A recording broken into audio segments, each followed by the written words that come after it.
Bismillah, Assalamualaikum warahmatullahi wabarakatuh.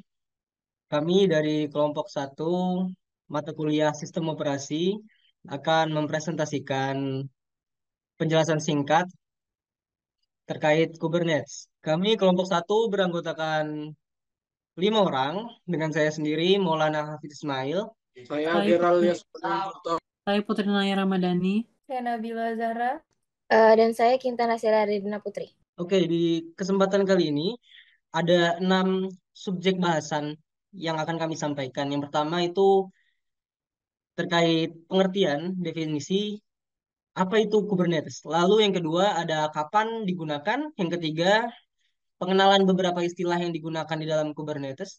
Yang keempat tampilan antarmukanya. Yang kelima contoh software yang dikembangkan dengan bantuan Kubernetes. Dan yang keenam kesimpulan. Baik, apa itu Kubernetes? Kubernetes adalah sistem orkestrasi yang mengelola kontainer secara otomatis. Ini membantu aplikasi berjalan lebih lancar di berbagai lingkungan. Kubernetes adalah sistem orkestrasi yang secara otomatis mengelola kontainer. Kontainer sudah sempat disinggung ya di Docker, dan Kubernetes ini bisa dianggap sebagai cara mengelola kontainer setelah dikelola di Docker. Jadi secara otomatis kalau Kubernetes ini secara otomatis mengelola kontainer memudahkan pengembang dalam deployment, penskalaan, dan operasional aplikasi. Dengan Kubernetes, aplikasi yang terdiri dari banyak kontainer dapat diatur dengan efisien. Dapat diatur dengan efisien di berbagai lingkungan, baik di cloud maupun on-premise. Sistem ini juga mengotomisasi tugas seperti penyiimbangan beban, pemenuhan otomatis, dan manajemen skala berdasarkan kebutuhan aplikasi, sehingga aplikasi yang kompleks dapat dikelola dengan mudah dan terpusat. Slide kali ini akan dijelaskan oleh teman saya. Silakan. Baik, selanjutnya yaitu ada kapan Kubernetes digunakan. Jadi Kubernetes itu biasanya digunakan saat ada kebutuhan untuk mengelola aplikasi yang terdiri dari banyak kontainer di berbagai lingkungan. Berikut adalah beberapa kondisi di mana Kubernetes perlu digunakan. Jadi di kondisi yang pertama yaitu pada saat aplikasi berbasis microservice, lalu lingkungan hybrid atau multi-cloud, dan aplikasi dengan lalu lintas yang tinggi. Next.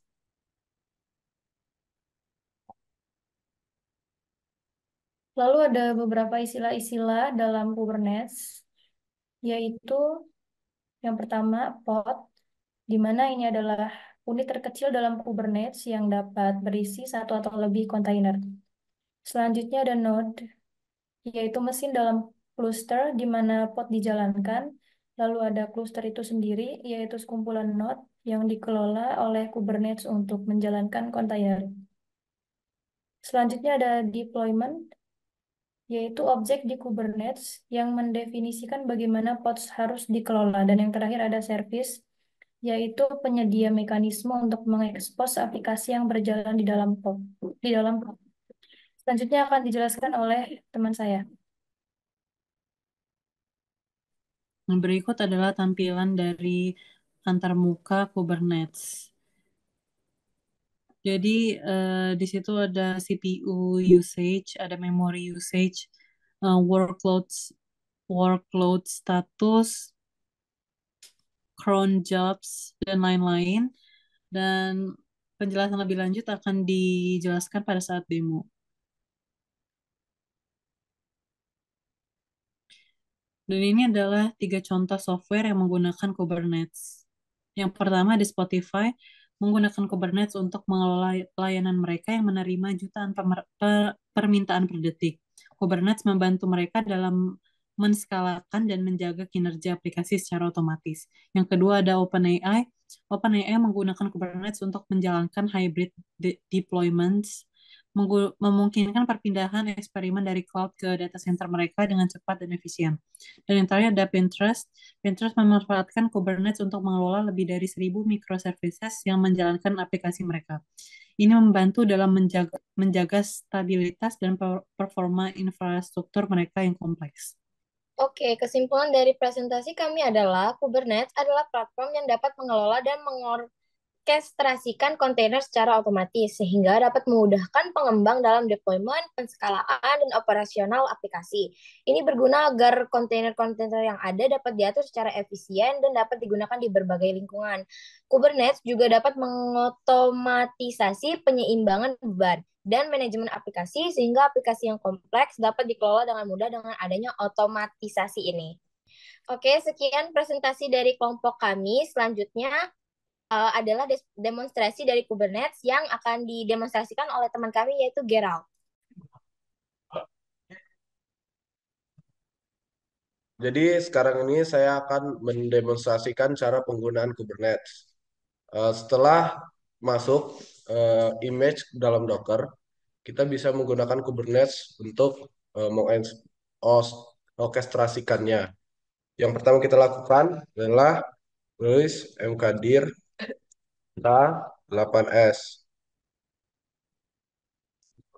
Lalu kita mengubah direktorinya menjadi file ini yaitu K8s. Nah, setelah itu kita bisa membuat dengan perintah nano deployment dot eh, bentuknya YML.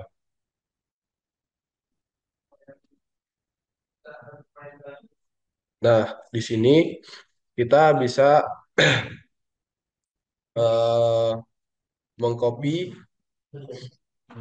kode yang ada di eh, medium ini. Saya akan menggunakannya dari sini. Di copy saja semua. Lalu paste.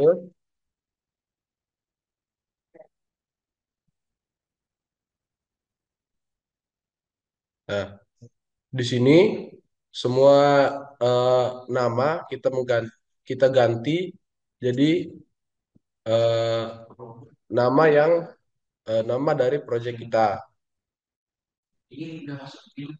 Nah, setelah kita paste kode yang tadi, kita bisa mengganti nama-nama dari image dan nama dari proyek kita menjadi nama proyek kita.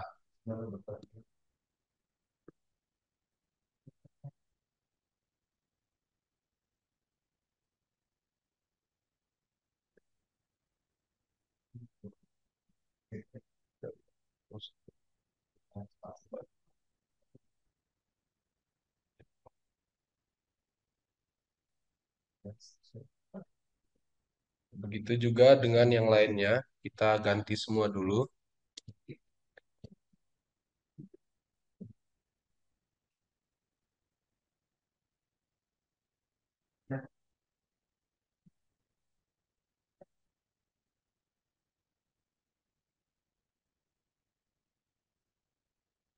Semuanya kita ganti.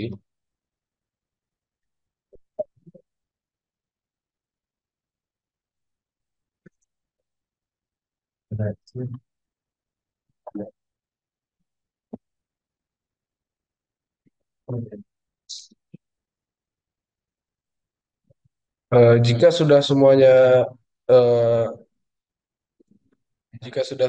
kita ganti dengan nama dari project kita, kita eh, save ini.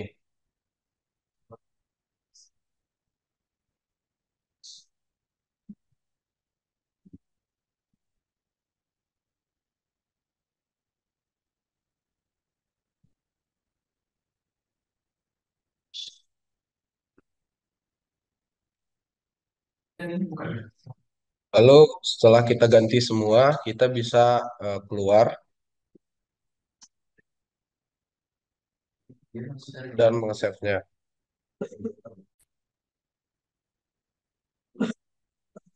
Lalu setelah kita save, kita perlu membuat satu lagi file yang namanya service YML. Nano service.yml.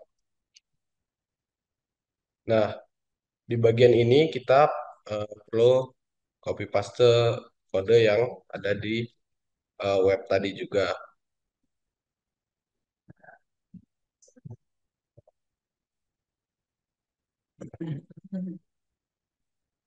Di sini seperti tadi namanya kita ganti menjadi nama proyek kita.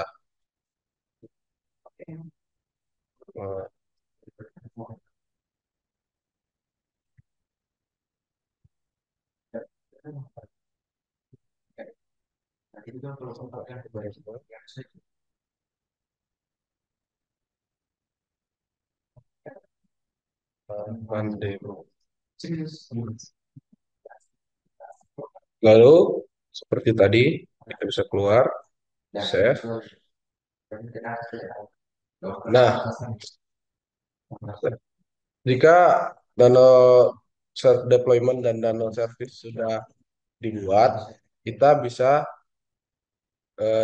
ketik cd titik-titik untuk mengubah folder yang kita gunakan. Kita bisa men-start Minikube dengan perintah Minikube spasi start.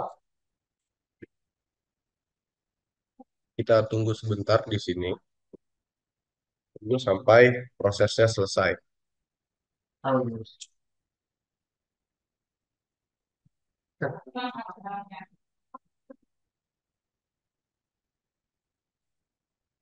Di sini kemungkinan akan sedikit lama, jadi saya akan pause terlebih dahulu.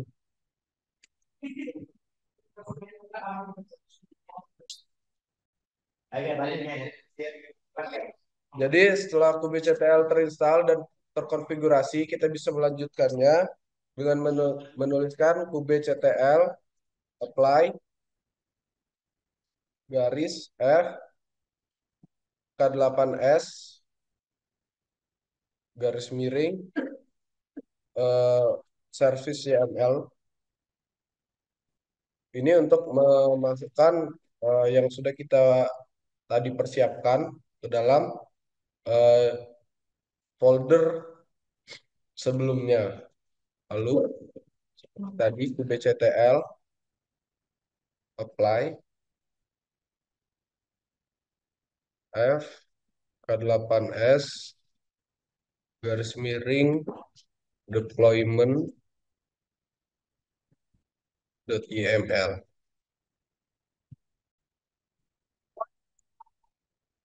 Lalu kita bisa mengambilnya dengan perintah kubectl perintah kubectl get pods. Nah, di sini keluar namanya ready-nya statusnya.